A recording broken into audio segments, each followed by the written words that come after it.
A man is in custody after an attempted burglary in Oak Cliff, and governors from neighboring states are showing their support for Governor Abbott.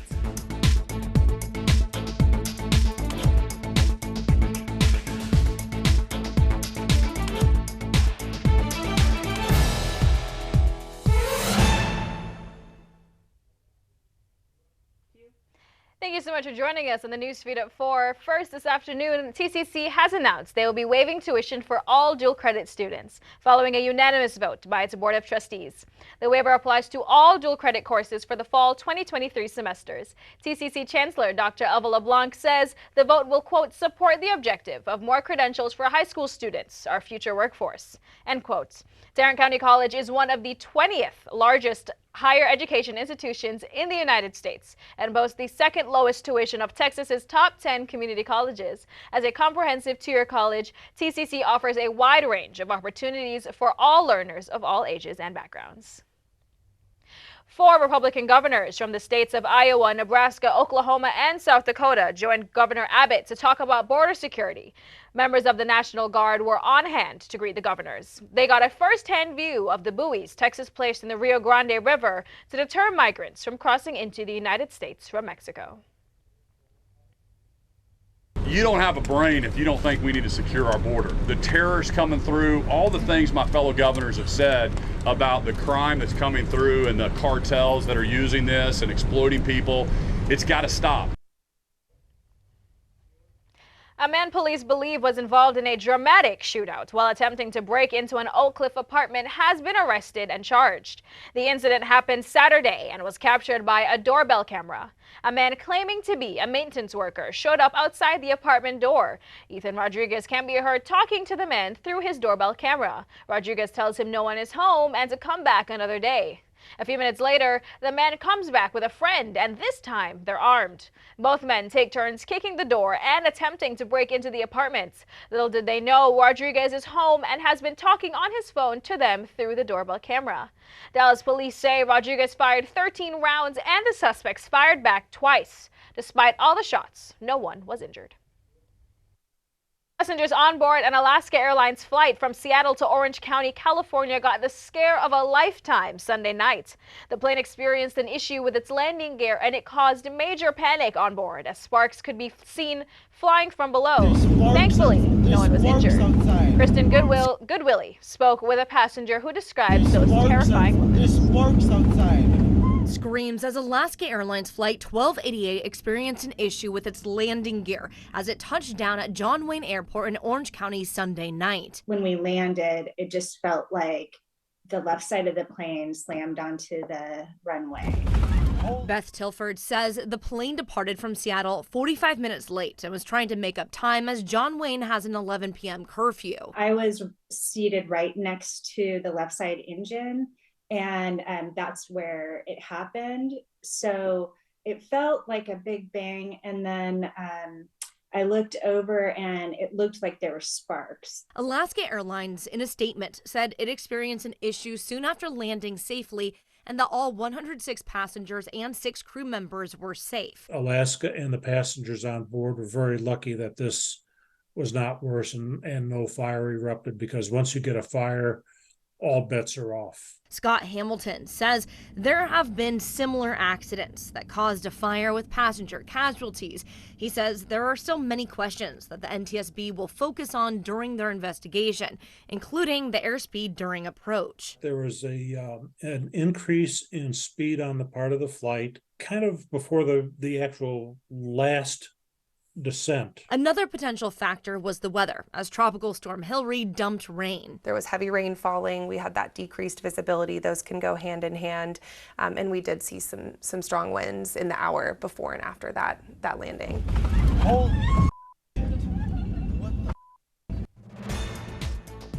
As the war in Ukraine rages on, will the U.S. provide military pilot training? We'll have that story when we return.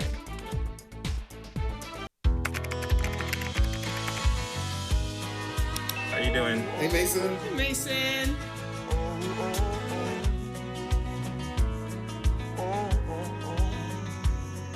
Thank you. A place to make my own. A place that I call home. This place that I call home. Julie was always a voracious reader. She carried 2 novels on an airplane because she'd read one on a 3-4 hour ride. And at some point, I began to notice that she would read a page and couldn't remember what she had just read, and she'd have to go back and read it again.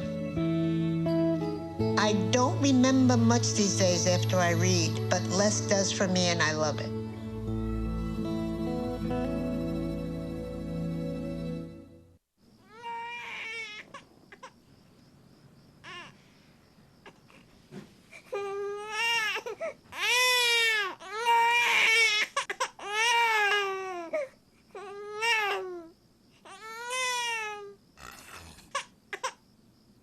If you love them enough to suck the snot out of their nose at 4 a.m., then surely you'll check nhtsa.gov/the-right-seat to make sure they're in the right car seat. Need a ride? Yeah! Driving with kids is a big responsibility. Hop in and buckle up! So don't sweat the small stuff. You got paint all over our paper! Get the big stuff right instead. What does that mean? Like making sure your kids are in the correct car seat and buckled up for safer travel. That deserves a wiggly wiggly wig. To make sure your child is in the right seat for their age and size, visit nhtsa.gov/the-right-seat. Beep, beep. Yeah! As some of you may know, back in June, Governor Greg Abbott signed Senate Bill 17 into law, banning diversity, equity, inclusion offices at public colleges and universities. The bill will impact the way public universities allocate money for programs that promote diversity among students and staff. The bill also bans mandatory diversity training and restricts hiring departments from asking for diversity statements.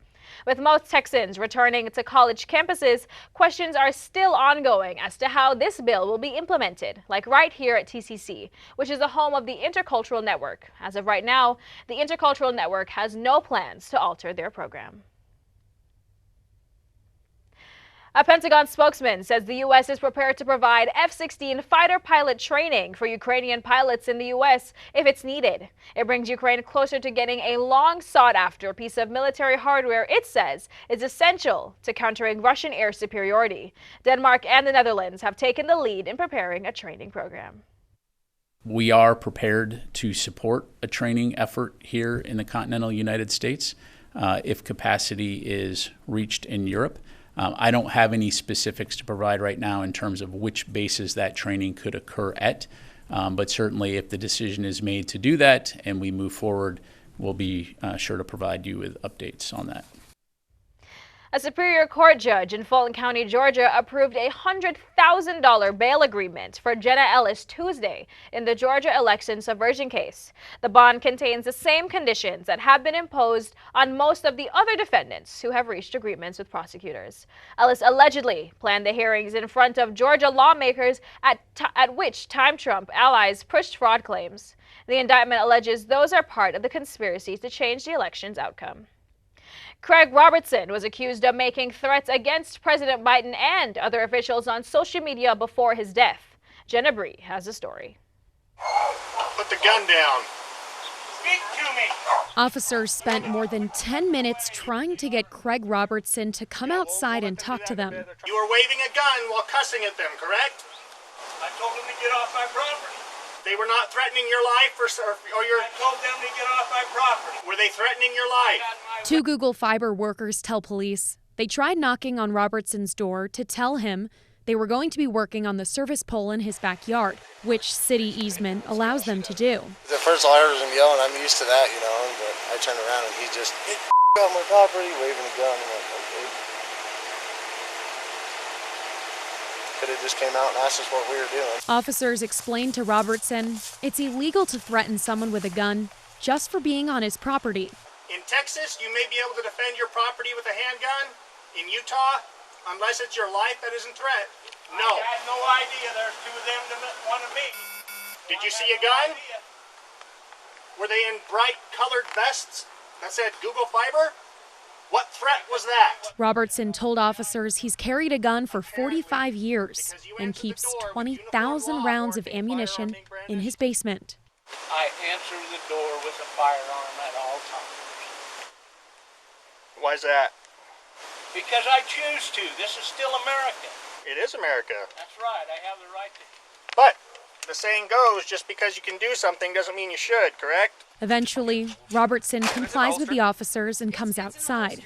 You gotta understand that we have to respond accordingly, sir. You answer. Listen, if I want to take you out, I got an M24 sniper rifle there. You'd have never made it here. Okay, that's probably not a good thing to say to us. No, I'm just telling you. After a long de-escalation, Robertson even apologized to the utility workers. Hey, guy. I'm sorry. I'm sorry. I get your frustration. Kingston police in Massachusetts say they've caught the man who's been putting large rocks on a road to intentionally damage several cars. Here's Christina Rex with the latest. Yeah, it's a heavy rock. It's probably 50 pounds, maybe. You know, it's a big rock. This big rock totaled Dustin Starr's Honda CR-V back in April as he drove along Route 27 in Kingston. It was like, oh my God, I'm going to hit this huge rock. You know, it happens so fast. And police say he wasn't the only one. At least 11 cars had similar experiences, causing over $100,000 in damage from February to now.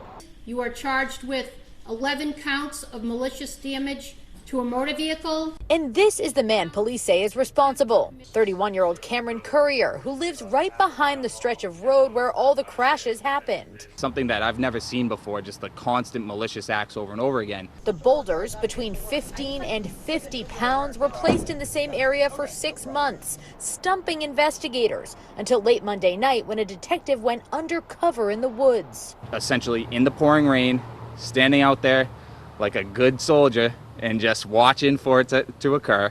And sure enough, he observed a white pickup truck stop on the side of Pembroke Street. Then he traced that pickup back to Courier's house, they say, where they arrested him around midnight Monday. Courier pleaded not guilty and was released on $1,500 bail Tuesday. Folks, do you have anything you'd like to say about the allegations? No comment. Police say the damage included flat tires, oil spills, and more. They're still trying to figure out why someone would do this. His home is one of very few homes that are in the vicinity that could hear the crashes occurring just adjacent on Pembroke Street and then possibly watch the responding police officers, firefighters as a result of that, which could possibly speak to motive. I don't want to guess. Dustin feels safe driving the street again, but hopes Courier pays the price for his alleged crimes. I'm glad it's over, and I hope that guy's life is just miserable from now on, because he made mine miserable and he made so many other people's lives miserable, and we didn't ask for it. Excessive heat warnings continue throughout the states. Chuck Ambrose will have your forecast and let you know if those triple digits are on the decline. Honey, what I think you need is a socket wrench. I played JV basketball. I'm sorry. I don't think it looks right. This is good, and it's all good, baby. Is it really all good?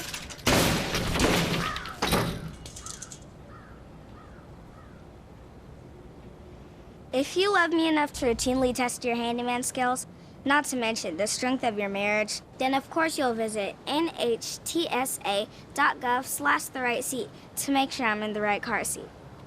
I'm gonna call my dad.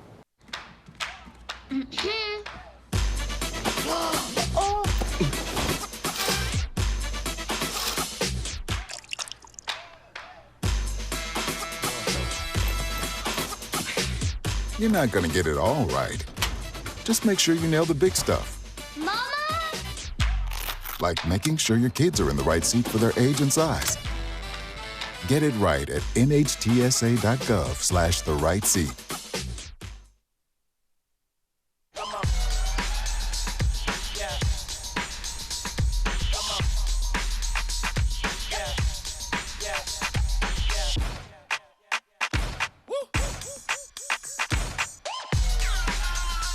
You're not gonna get it all right. Just make sure you nail the big stuff. Like making sure your kids are in the right seat for their age and size. Get it right at nhtsa.gov/therightseat. The Weather Prediction Center is warning about a severe searing August heat wave from Texas to South Dakota and all the way to West Virginia and Florida. 110 million people are under some sort of heat alert. Along with the brutal humidity, heat indexes could reach up to 120 degrees. Chicago and Indianapolis could also reach 100 degrees this week. That hasn't happened for both cities since 2012. Let's check in with Chuck Ambrose to give us the latest for the Metroplex. Chuck, how does it look?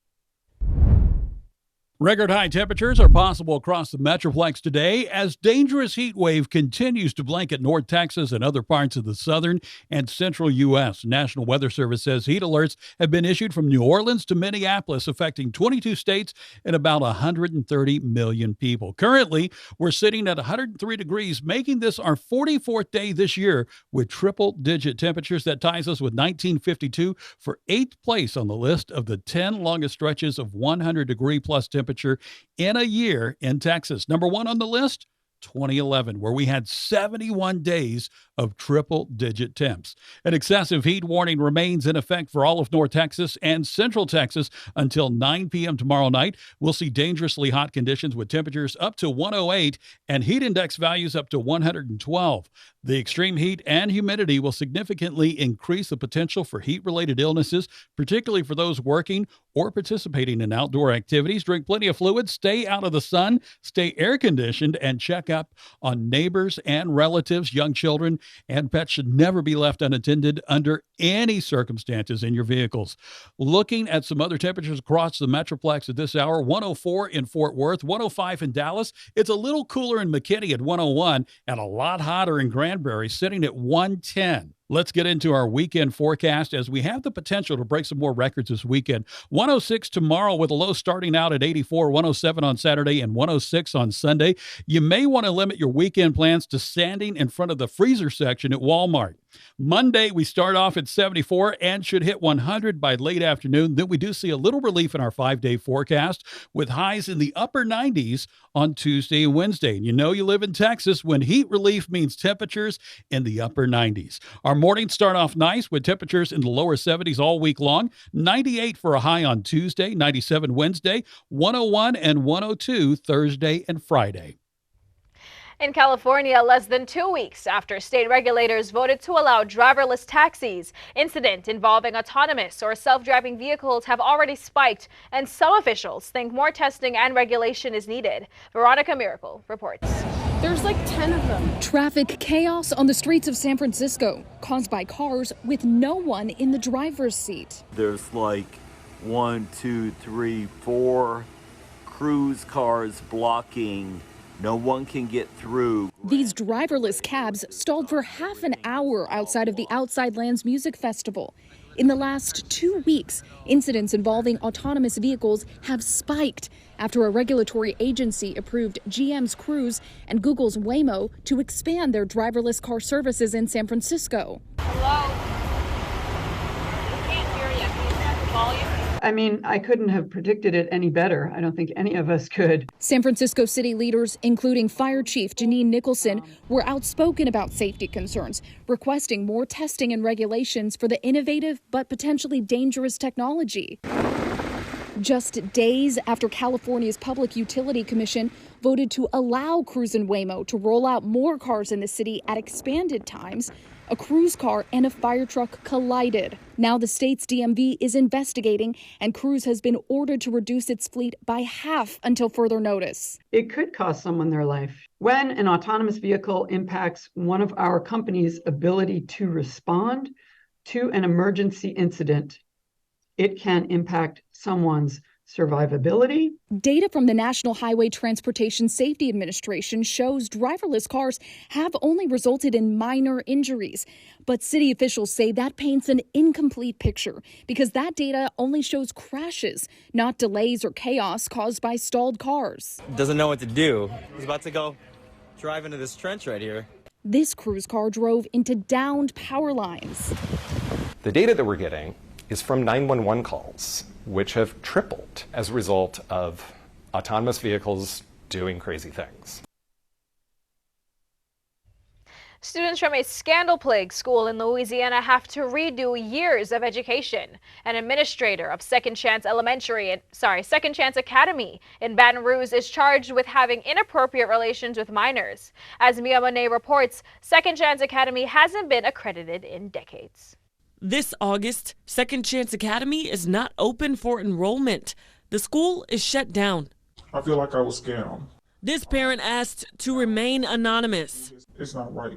It's not fair because us as parents, we didn't know that we was putting our kids into a school that wasn't accredited. Parents were blindsided after they had to enroll their kids in other schools and then found out their kids' transcripts were basically useless and they would have to start high school over. Student went to school as an 11th grader.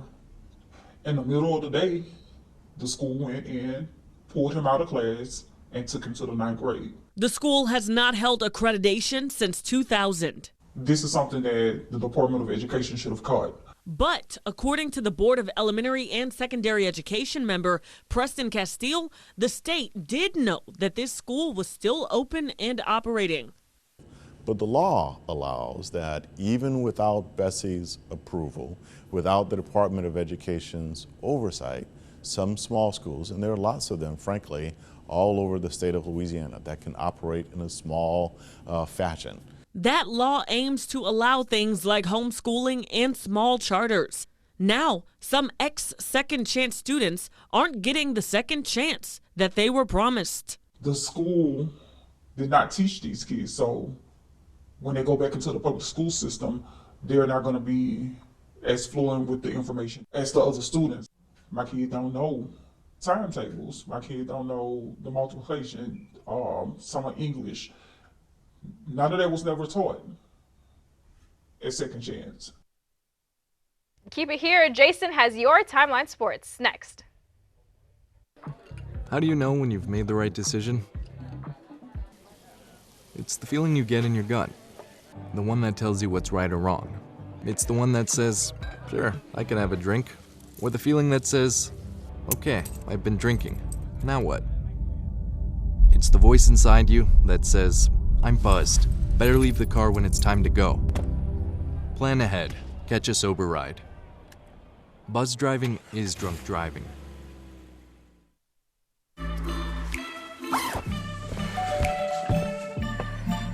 Yo, camping buddy. Okay, you guys ready? Dude, I thought you were driving. I thought you were driving. Oh, I never said I was driving. I definitely can't drive.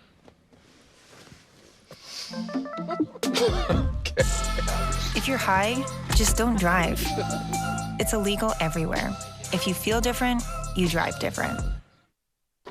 All right, I'm in the house. Okay, what do you see? Nothing yet. Hold on. I think I just heard something. I'm heading upstairs. Okay, I am almost there. I'm in the bedroom. Okay. Oh, shit. It's not here. What? The gun's not here. What do you mean? Where is it? Cameron, are you in there? Open the door. Cam! Come on, Cameron. Week 2 of the preseason is in the books as the Seahawks walked away with the win over the Cowboys, 22-14. Many of the starters were inactive as the team is still evaluating players for the final 53-man roster. Rookie Deuce Vaughn scored his second touchdown in the preseason and has played himself into the number 2 spot behind Tony Pollard. The Cowboys take on the Raiders Saturday in Arlington in their final preseason game before the start of the NFL season. Kickoff, 7 p.m. Half a game. That's all that separates the Rangers and the Astros for the lead in the AL West, with the surging Mariners on their heels. This is in part due to the Rangers being in the midst of their longest losing streak of the season, 6 games. The Rangers are in Minnesota tonight for a 4-game set against the Central leading Twins. Andrew Haney is on the bump for the Rangers. First pitch, 6:10. And mark your calendars. The final series with the Astros starts September 4th here in Arlington. And a congratulations goes out to the Spanish national team as they won their first ever Women's World Cup with a 1-0 victory over England. Olga Carmona, who scored the game-winning goal, found out that her father passed after the match. And Spanish football president Luis Rubiales caused up a stir in the media. He kissed forward Jennifer Hermoso. The kiss has been called disgusting and misogynist. Rubiales has since apologized, and Hermoso has downplayed Rubiales' behavior by saying it was, quote, the emotion of the moment, end quote. Barring the outcome if Rubiales is to resign or not, this should not overshadow the fact that this is the first World Cup for the Spanish women. They will also receive the Royal Order of Sports Merit in Spain. Congratulations. And that's your Timeline Sports.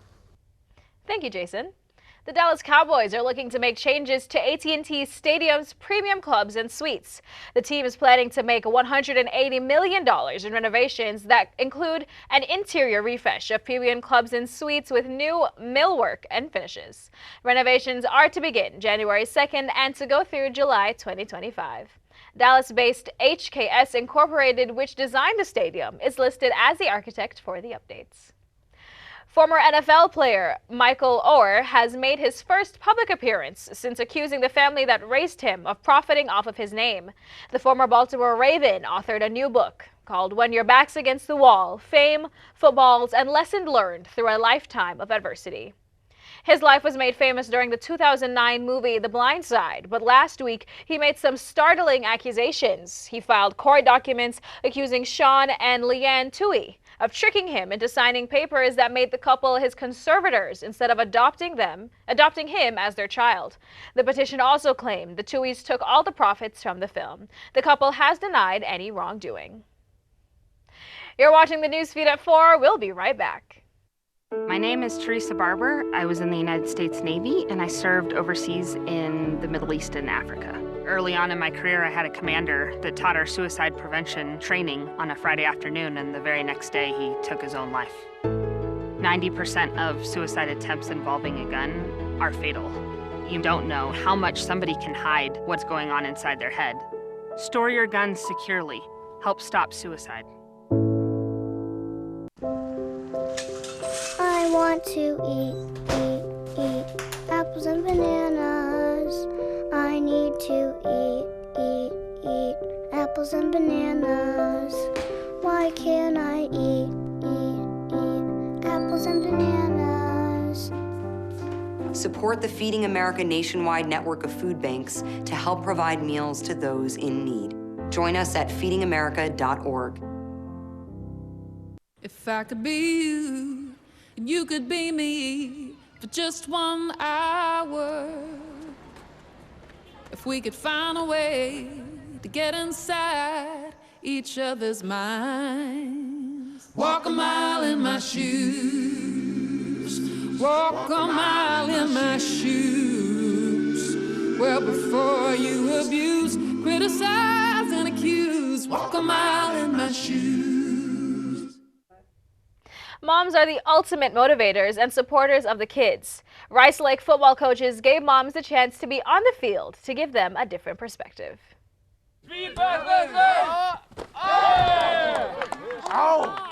Hit after hit. Moms took on their sons and took them down. It felt amazing. All I could hear was roar in my head. It sounded just like the NFL in my helmet. I was so proud. 10 minutes of fun changed a lifetime of perspective for these parents who didn't have the chance to play in high school.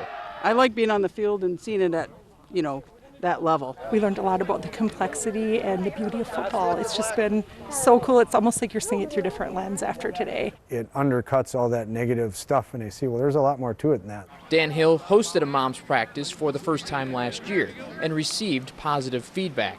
This year, the Warriors again welcomed moms to participate. Down, set, hut, hut. And even let them put on pads. And the next thing you know, the moms want to tackle their kids.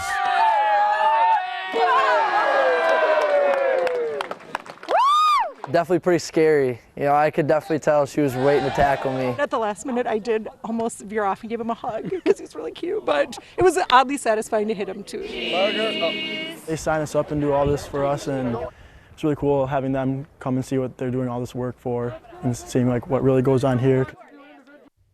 Thank you so much for joining us here on the Newsfeed. We hope everybody had a great first week of classes, and we'll see you all here next week at 4.